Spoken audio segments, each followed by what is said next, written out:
My husband thought he was destroying me when he tossed divorce papers onto the table on our 10th anniversary. He brought his ex-wife home to replace me, convinced I was just a clueless housewife. But while they celebrated their reunion, they had no idea the $50 million fortune they coveted was already in my name. They thought this was a heartbreak story, but it was actually the most perfect legal bank robbery ever executed. My name is Scarlett, and I was standing in the center of a kitchen that cost more than most people earn in a lifetime, carefully plating a Wagyu steak for a man who was about to destroy me. It was our 10th wedding anniversary. The Manhattan skyline glittered through the floor-to-ceiling windows of our penthouse, a breathtaking view I had paid for with a decade of unwavering loyalty and silent sacrifices. I smoothed the front of my silk dress, waiting for the private elevator doors to slide open. When they finally did, my husband, Julian, did not walk in holding a bouquet of roses or a blue Tiffany box. He walked in, flanked by a man in a severe charcoal suit whom I recognized immediately as his corporate attorney. Julian did not even look at the candlelit dinner I had spent the afternoon preparing. He walked straight to the marble island and slammed a thick manila folder down next to the crystal wine glasses. The sound echoed like a gunshot in the quiet apartment. He told me it was over. He said he was done pretending. With a cruel calmness, he announced that he had found his way back to his true love. Bianca. I felt the blood drain from my face. Bianca was his ex-wife, the woman who had abandoned him the second his first startup failed, leaving him with nothing but debt and depression. I was the one who had picked up the pieces, but apparently that memory had been convenient to erase. Then she walked in. Bianca strolled through the front door as if she had lived there for years. She was wearing a dress that likely cost $5,000, and she ran a manicured hand over the back of the leather sofa before looking at me with a smirk that made my stomach turn. She told me I had done a decent job keeping her seat warm, but she was ready to take back what was hers. She called me a placeholder. She called me a boring, safe little housewife who had served her purpose and was now expired. Julian pulled out his phone and tapped the screen a few times with terrifying indifference. He looked me dead in the eye and told me he had just frozen all our joint accounts and canceled every credit card in my wallet. He reminded me of the prenup I had signed 10 years ago, back when I was young and blindly in love, believing we would build everything together. He said the contract was ironclad and I would be leaving with exactly what I came with, which was effectively nothing compared to the massive empire Omnicorp had become. I tried to keep my voice steady, fighting the urge to scream. I reminded him that Omnicorp would not even exist without my family. It was my father's connections that had secured his first major contract. It was my inheritance that had kept the lights on when the investors got cold feet 5 years ago. Julian just laughed. He waved his hand dismissively and said that was ancient history. He claimed he was the sole genius behind the technology, and I was just the bankroll that had finally ran dry. Then came the ultimatum. He gave me 1 week to pack my things and sign the papers. If I fought him, if I dragged this out, he promised to destroy me. He said he would plant stories in the press that I was a pill-popping addict and an adulterer.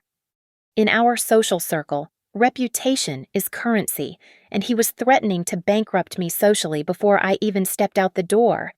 Just then, I heard small footsteps. My daughter, Emily, who was only 6 years old, wandered into the hallway, clutching her teddy bear, rubbing sleep from her eyes. She looked at her father, eyes wide with confusion. Julian did not even glance at her. He was too busy pouring a glass of the vintage wine I had opened for us and handing it to Bianca. Bianca looked at my child with cold indifference, as if Emily were an ugly piece of furniture she planned to discard during the renovation. That was the moment the sadness in my chest hardened into something else. It turned into a cold, heavy stone. They banished me to the guest room for the night. I lay in the stiff, unfamiliar sheets, staring at the ceiling while the digital clock read 2 in the morning.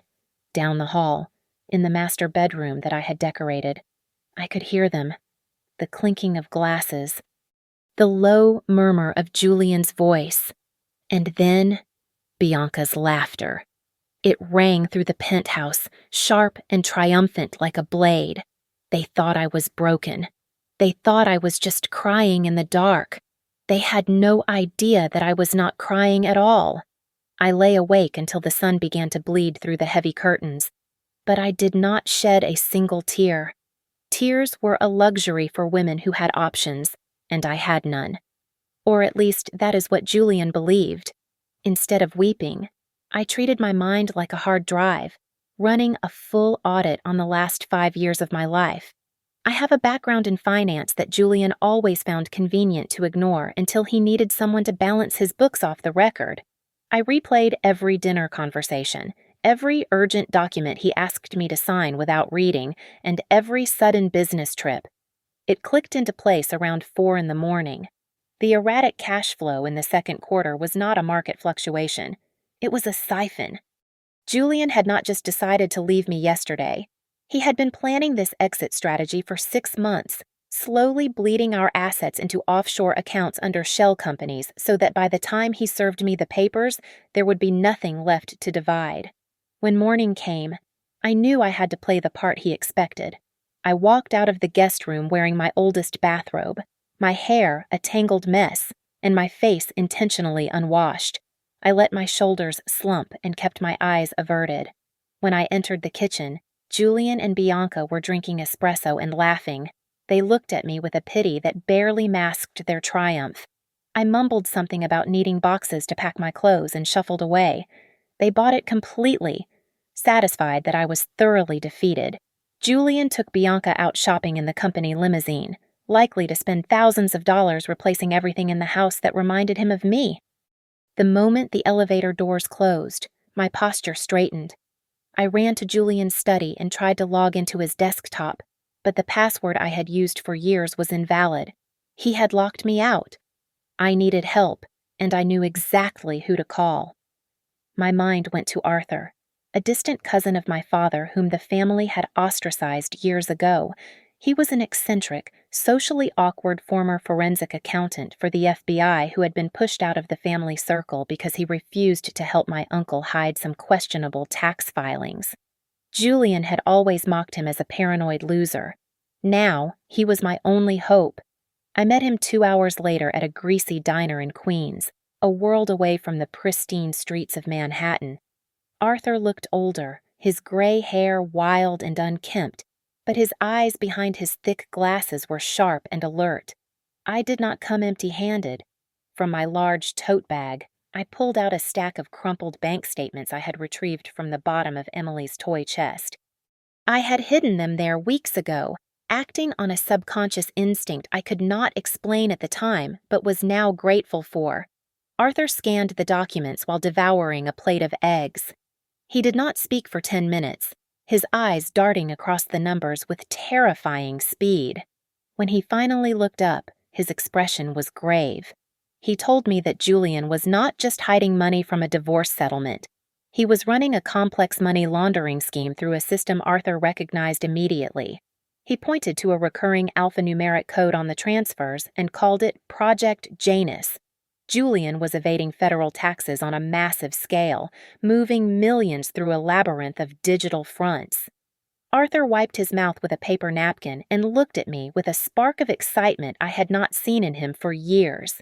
He said that we could go to the police now, but Julian would likely have a scapegoat ready and high-priced lawyers to bury the truth. To really nail him and to get my money back, we needed undeniable proof of his intent. Arthur agreed to help me, his motivation fueled by a desire to humble the arrogant elite who had cast him aside. However, he told me the hard part was just beginning. He could not hack the system from the outside without triggering alarms. I had to go back into the penthouse, back into the lion's den, and physically plant spyware on Julian's private server. Returning to the penthouse felt like walking onto a stage where everyone knew their lines except me. But this time, I was writing the script. I walked through the front door with my head bowed, clutching my purse with both hands to hide the tremor in my fingers. I found Julian and Bianca lounging in the living room, surrounded by shopping bags. I made my voice small and trembling as I asked Julian for just $50 to order dinner for Emily, claiming my wallet was empty. Bianca let out a cruel, high-pitched laugh and told Julian that his ex-wife was pathetic. Julian rolled his eyes, pulled a crisp $100 bill from his clip, and threw it on the floor at my feet. I knelt to pick it up, swallowing my pride, knowing that every ounce of their contempt was buying me the invisibility I needed. They saw a broken woman. They did not see the invisible keylogger USB and the listening device disguised as a button that Arthur had pressed into my palm an hour earlier. The opportunity arrived sooner than I expected. That evening, Julian decided to host an impromptu cocktail party to introduce Bianca to his inner circle of investors. In a final act of degradation, he forbade me from staying in my room and instead ordered me to help the catering staff. He wanted his business partners to see me serving drinks while his mistress played the hostess.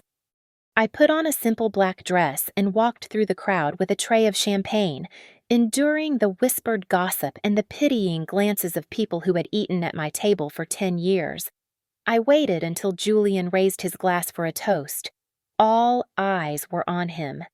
I slipped into the shadows of the hallway and sprinted toward his study. My heart hammered against my ribs like a trapped bird as I closed the heavy oak door behind me. I did not turn on the lights. The glow from the street lamps outside provided just enough illumination.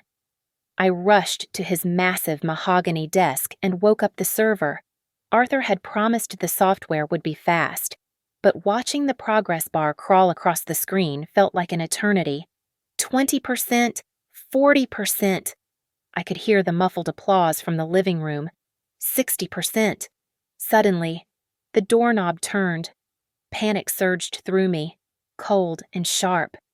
I yanked my hand back and dove behind the floor-to-ceiling velvet drapes just as the door swung open.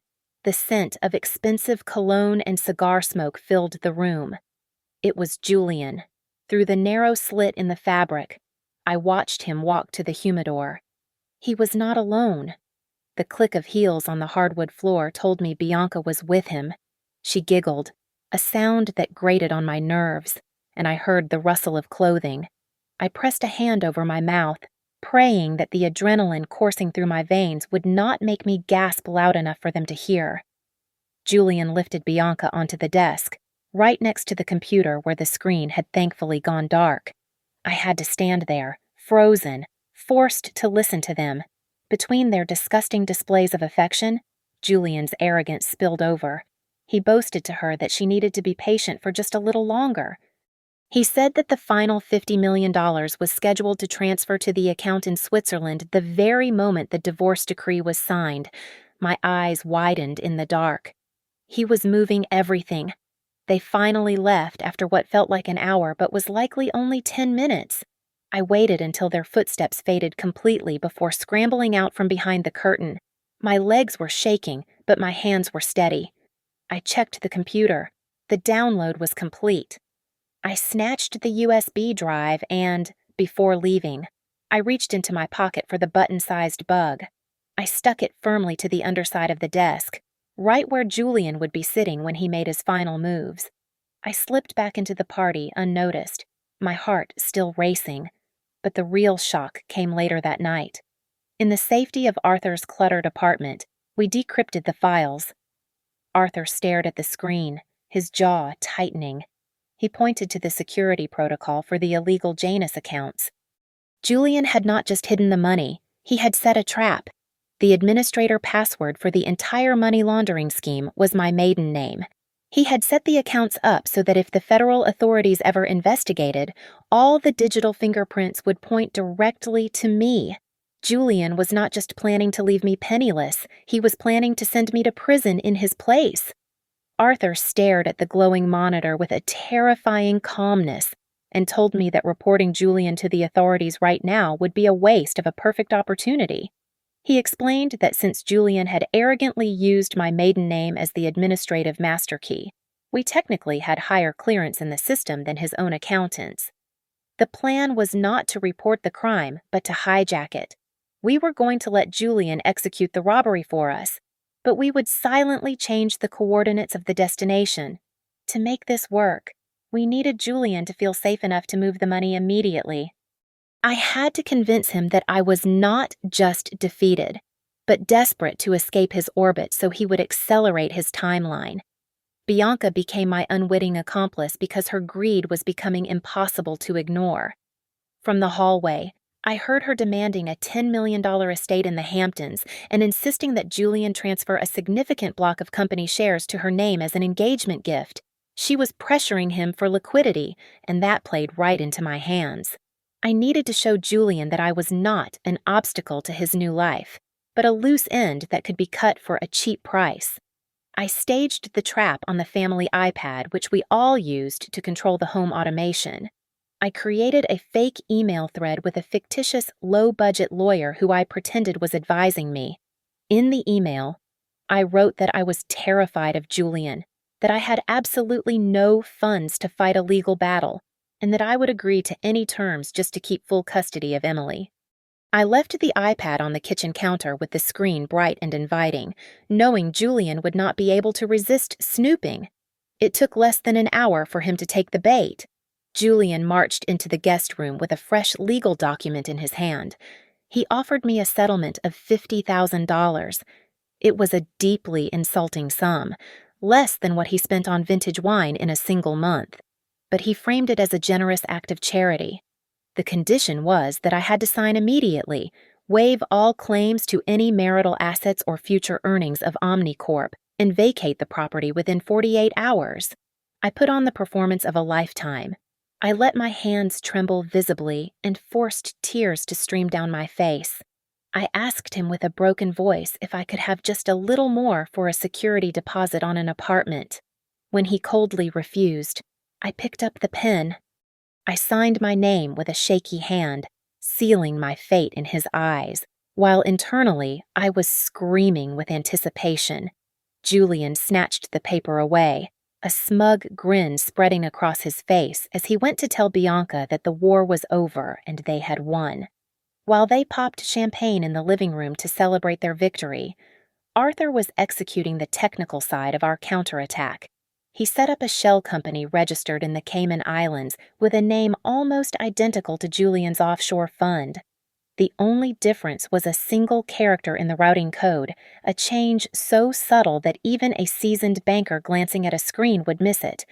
The infrastructure was ready, but we needed to clear the path. The final piece of the puzzle involved a specific kind of manipulation known as social engineering. I sat in a quiet corner of the library and dialed the private number for the bank in Zurich. I adopted the sharp, clipped tone of Julian's executive assistant, a woman I had listened to for years. I confirmed the upcoming transfer protocols, providing the security answers that Arthur had pulled from the hacked files. The banker on the other end did not suspect a thing. He confirmed that the channels were open and ready for the $50 million. The trap was set, and Julian was about to walk right into it. The atmosphere in the penthouse shifted from triumphant to suffocating as the final day of the divorce signing approached. Bianca was beginning to crack. She had expected immediate gratification, but Julian had not yet transferred the Omnicorp shares to her name. Citing legal red tape, her mask of the loving soulmate slipped, revealing the anxious predator underneath. She badgered him incessantly, her voice shrill and demanding, causing Julian to snap at her over dinner. It was the first fissure in their united front, and I intended to wedge a crowbar right into it. I staged the next blow with surgical precision. I waited until I knew Bianca was lurking in the foyer, eavesdropping as she often did. I held my phone to my ear, pretending to speak with Arthur. I kept my voice just loud enough to carry. I said that it was tragic how Julian had leveraged everything to the hilt and that his creditors were circling. I lied and said the lifestyle was funded by debt and that once the banks called in the loans, he would be destitute. I heard a sharp intake of breath from the hallway, followed by the sound of retreating footsteps. The seed of doubt blossomed instantly. That night, the tension in the house was palpable. Bianca, terrified that she had bet on a losing horse. began secretly ransacking Julian's briefcase while he was in the shower. She was looking for proof of his solvency. Julian caught her red-handed, papers scattered across the Persian rug. Instead of seeing her greed for what it was, his ego forced him to defend his status. He dragged her to his computer to prove me wrong. He logged into his private banking portal to show her the balance. Thanks to the interface overlay Arthur and I had installed, the screen displayed a healthy, massive fortune. Bianca's eyes lit up with renewed avarice, and she hugged him, but the desperation in her eyes remained. Then came the most painful part of the plan. Arthur contacted me with urgent intelligence. Julian was liquidating assets rapidly to generate cash for Bianca's spending spree. He had listed my grandmother's brownstone in Brooklyn for a quick sale. That house was the only piece of my heritage I had left, a property Julian had tricked me into adding to our joint portfolio years ago under the guise of tax efficiency. I felt a physical blow to my gut. I wanted to storm into his office and scream, but Arthur stopped me. He told me to let it go. He said we had to throw a sprat to catch a mackerel. The house would be the final bait to ensure Julian moved every single cent he owned into our trap. The next morning, we met at the lawyer's office. The room smelled of stale coffee and leather. Julian slid the deed across the table with a sneer. He told me that selling the old place was a mercy since I would not be able to afford the property taxes anyway. My hand shook, not from fear, but from a rage so hot it felt like ice. I signed the document, relinquishing the last of my family's legacy. Julian laughed, a dry, cruel sound, and told me I was the biggest failure in the history of my family line. I set the pen down and did not look up. The moment the ink was dry, Julian pulled out his phone. He did not hesitate. He called his accountant and gave the order everyone in the room could hear. He authorized the full execution of Project Janus. He instructed them to wire the $50 million, along with the proceeds from the house sale, directly to the Swiss account. He thought he was securing his future. He had no idea he had just signed over his entire life to me. I sat next to Arthur in a cramped, windowless room that smelled of ozone and stale takeout. My eyes locked on the glowing blue light of 3 different monitors. This was the nerve center of our operation, a stark contrast to the plush velvet booth where Julian was currently sitting. We were watching the digital dismantling of my husband's empire in real time. The screen showed the transaction status of Project Janus. The progress bar was a thin green line crawling forward with agonizing slowness. It hovered at 30%, then 40%. My breath caught in my throat. Every second of delay was a second where Julian could change his mind, or a bank algorithm could flag the movement as suspicious. Across the city, in one of Manhattan's most exclusive 5-star restaurants, Julian was dining with Bianca. I could picture him perfectly. He would be ignoring the menu, his eyes darting to his phone every 10 seconds, waiting for the confirmation that he had successfully hidden our fortune from the U.S. courts. He was sweating, likely snapping at the waiter, desperate to see the words transfer complete so he could finally relax. Arthur's fingers flew across his mechanical keyboard, the rhythmic clacking the only sound in the room. He was not just watching the money move, he was steering it. The moment the funds left the holding account in New York, Arthur's script intercepted the packet data. Instead of flowing directly to the Swiss vault Julian had established, the $50 million was being shattered into dozens of smaller streams. We watched as the money bounced through 3 different intermediate jurisdictions. First, it hit a server in Latvia. Then it routed through a shell corporation in Singapore. And finally, it began to pool into the account we had established in the Cayman Islands.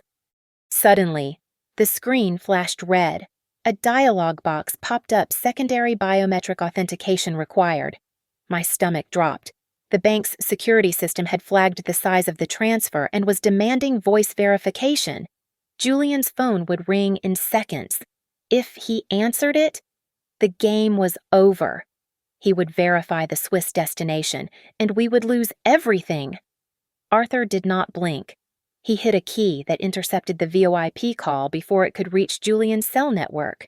He nodded at me. We had prepared for this over the last month. I had recorded hours of Julian's voice, his shouting, his arrogant lectures, his phone calls.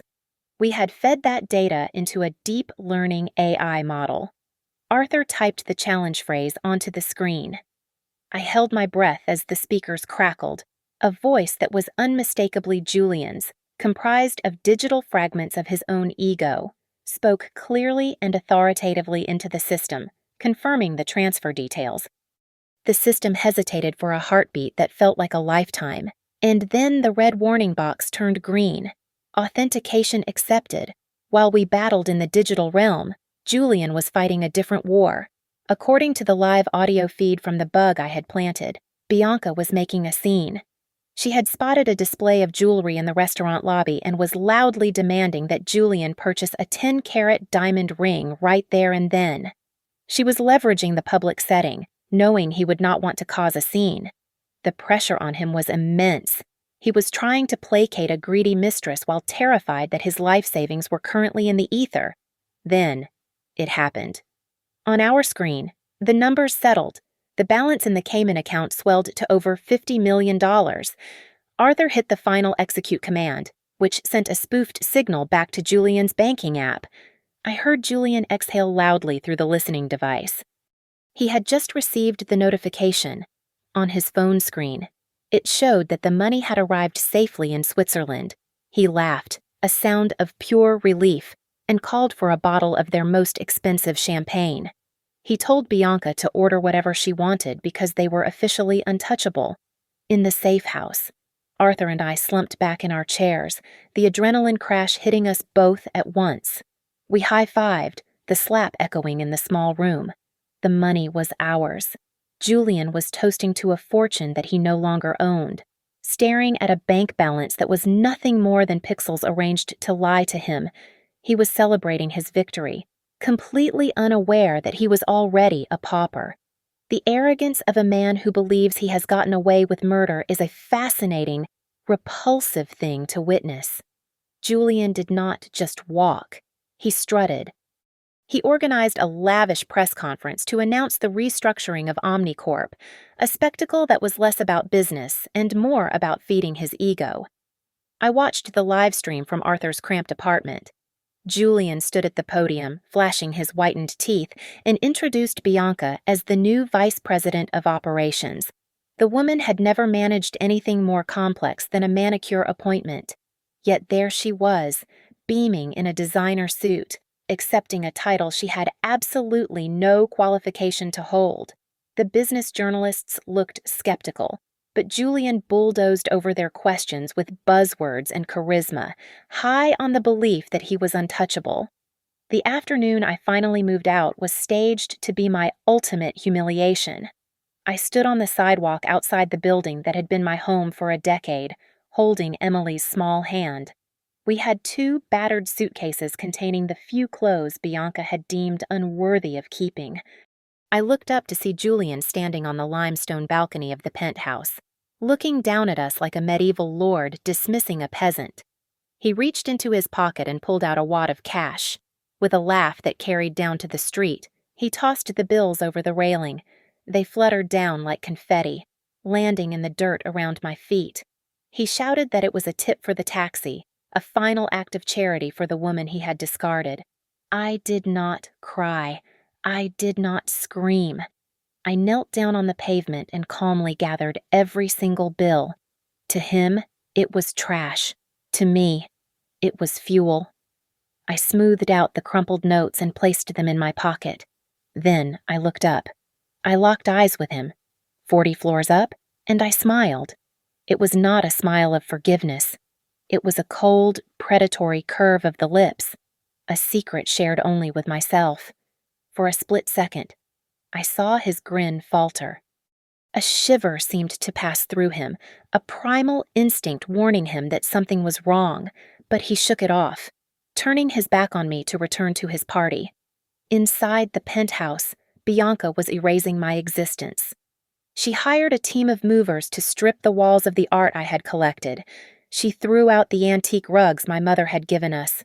Worst of all, she ordered the staff to bag up Emily's toys and donate them, claiming she wanted to turn my daughter's room into a walk-in closet for her shoe collection. She wanted to scrub every trace of us from the narrative, convinced that if she removed the objects, she removed the history.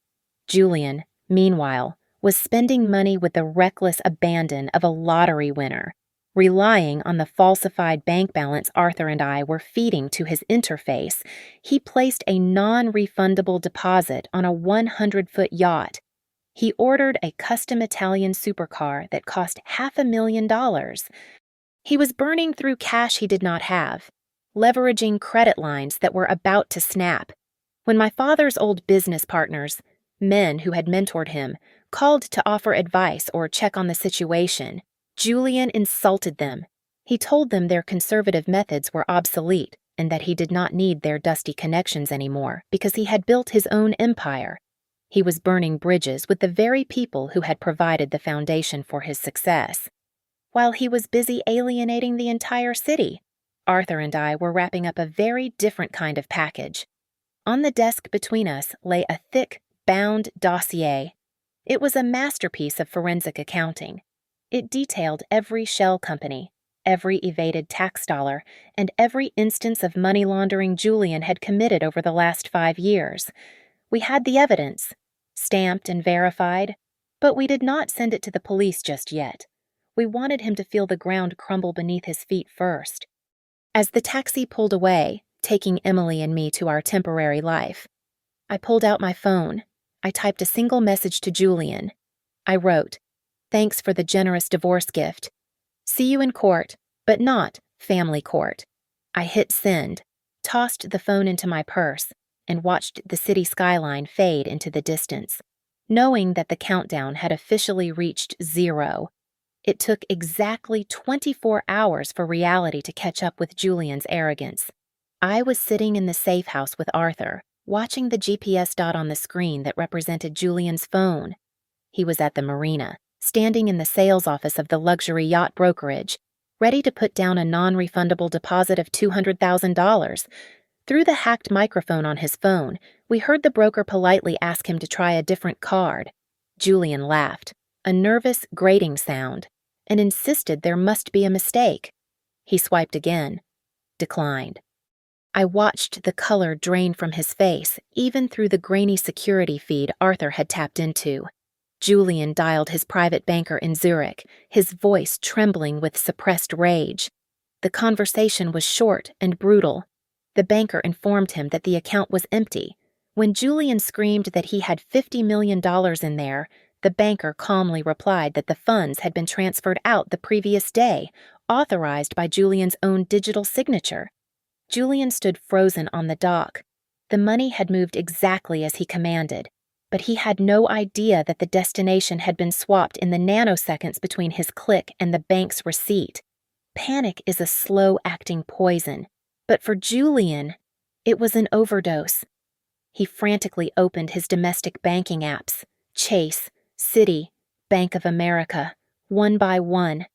He stared at the screens in horror.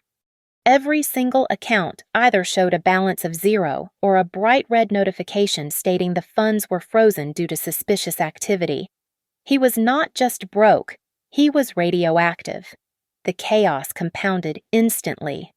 Arthur's anonymous email blast to the Omnicorp Board of Directors had hit their inboxes 10 minutes earlier. We had sent them the real financial reports, the ones Julian had buried, showing that the company was hollowed out and sustaining itself on illegal loans. My phone buzzed with alerts from business news outlets. Investors were pulling out en masse. The stock was plummeting. Julian's phone began to ring incessantly, a cacophony of angry board members and terrified creditors, but he was too paralyzed to answer. Then, a different ringtone cut through the noise. It was Bianca. I turned up the volume on the listening device. She was not calling to check on him. She was screaming. She was standing at the register of the Hermes boutique on Madison Avenue, and her supplementary credit card had just been declined in front of a store full of socialites. She shrieked at him, demanding to know why she was being humiliated over a $20,000 handbag. Julian did not answer. He simply hung up, sprinted to his car, and sped toward the penthouse. He burst into the apartment, his breathing ragged, and ran straight to his office. I watched on the hidden camera as he frantically typed on his keyboard, trying to access the back end of Project Janus. He typed in the password he had used for years, my maiden name, expecting it to grant him access to the hidden offshore accounts. Access denied. He typed it again, harder. Access denied. Then, the screen flickered, and the message Arthur had coded appeared in bold, green letters against the black background.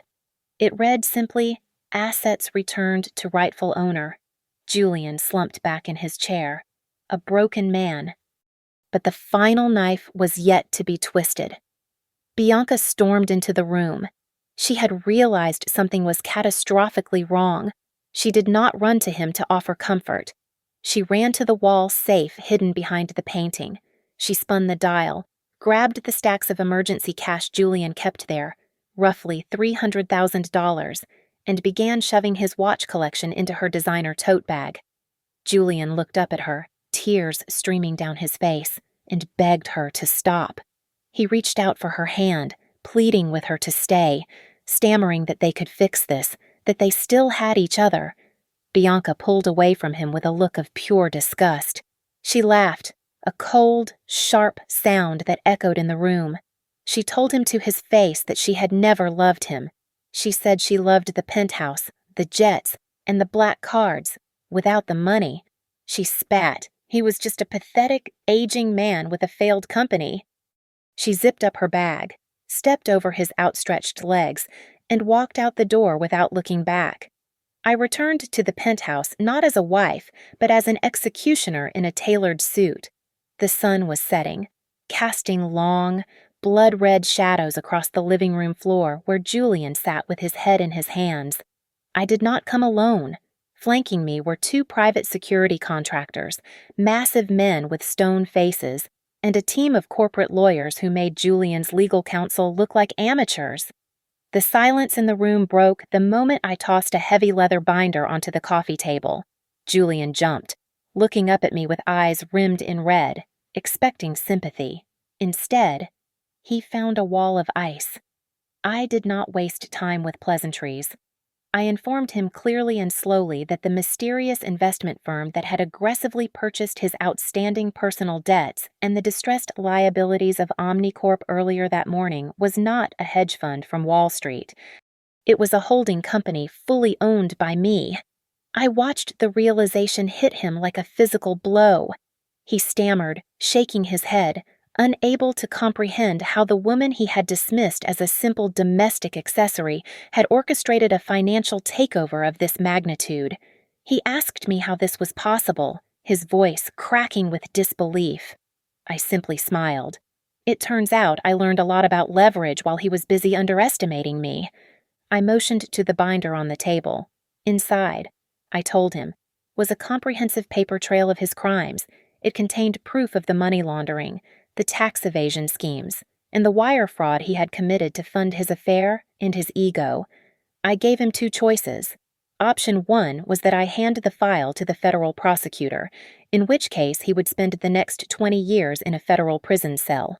Option 2 was that he sign the transfer documents my lawyers had prepared. These papers would sign over his remaining equity in Omnicorp and all his personal assets to me as repayment for the debt.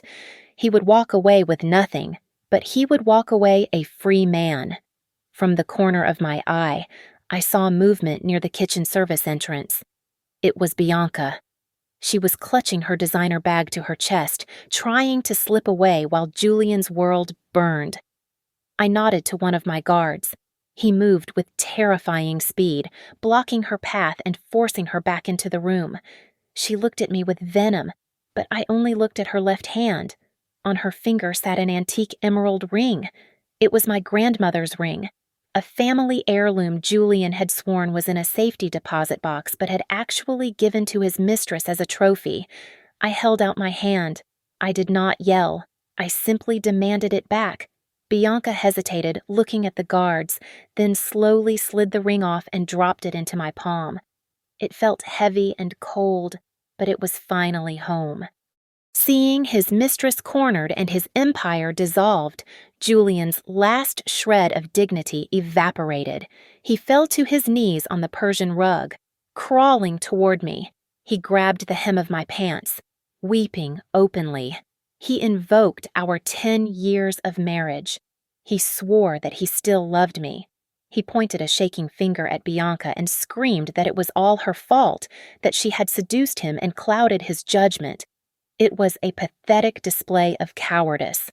I looked down at him, feeling absolutely nothing. The anger I had nursed for weeks was gone, replaced by a profound indifference. I told him that the husband I loved had died the moment he decided to betray his family for a younger model.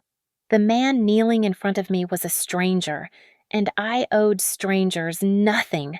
I kicked his hand away from my leg and pointed to the papers. With a trembling hand, Julian picked up the pen. He signed his name on the dotted line, surrendering the company his grandfather had built and the home he had tried to kick me out of. In the span of 5 minutes, he had gone from a titan of industry to a homeless man trespassing in my living room. I took the papers, checked the signature, and signaled for the guards to escort them out. The war was over. I had won. The ink on the transfer papers was barely dry when the first wail of a siren cut through the evening air. It was followed by another, and then another, until the sound was a deafening chorus right outside the penthouse gates. Julian froze, his pen hovering over the table. He looked up at me, his eyes wide with confusion, and asked what was going on. He reminded me that we had a deal and that I had promised to let him go if he signed the assets over. I leaned forward, resting my hands on the mahogany table, and delivered the final twist with a smile that was sharp enough to cut glass. I told him that if he had read the agreement with the scrutiny of a CEO, he would have noticed a very specific distinction. I promised that I would not sue him in civil court for the debts he owed me. I promised I would not drag him through a messy public divorce trial. However, I never promised, not even once, that I would protect him from the federal government for the massive wire fraud, tax evasion, and money laundering crimes he had committed against the United States. Before he could even process my words, the front doors burst open. It was not the staff. It was Arthur, but he looked different. He was wearing a windbreaker with bold yellow letters that spelled FBI across the chest. Behind him streamed a dozen armed agents. Arthur had called in every favor from his old career, handing his former colleagues the case of the decade on a silver platter. He walked up to Julian, who was shaking uncontrollably, and read him his rights with a booming voice that filled the room. Bianca reacted with the grace of a trapped animal. She began to scream, her voice shrill and piercing. She pointed a manicured finger at Julian and yelled that he had forced her to do it. She claimed she knew nothing about the money laundering and that she was a victim of his manipulation. It was a pathetic lie. The agents did not hesitate. They spun her around and slapped the handcuffs on her wrists.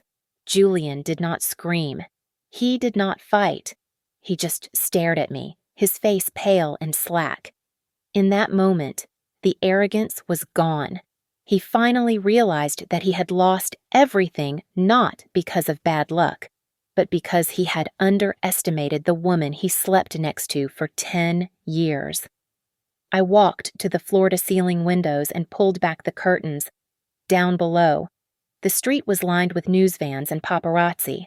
I had tipped off every major news outlet in New York City exactly 1 hour ago.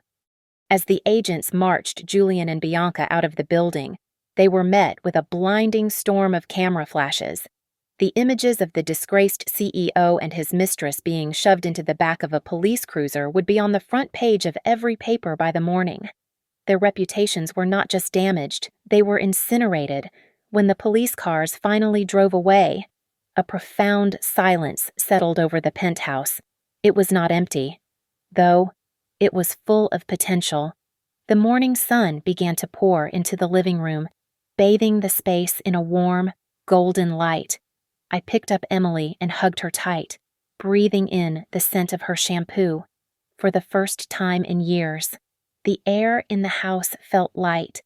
I felt a sense of freedom so physical it made me dizzy.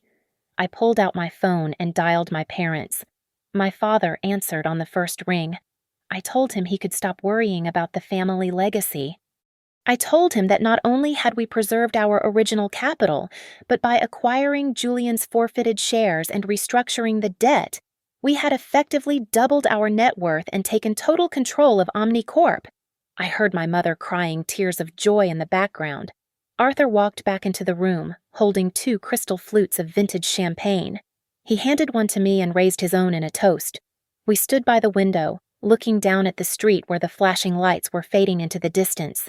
The nightmare was over. The pests had been exterminated. I took a sip of the cold, crisp wine and smiled at my reflection in the glass. The divorce is done. I whispered to the empty room. Now, real life begins. Thank you so much for listening to my story. I would love to know where you are tuning in from, so please leave a comment down below and let's chat. If you enjoyed watching Justice Get Served, please subscribe to the channel Lily Revenge Stories. Hit that like button and give us a hype so this story can reach even more people.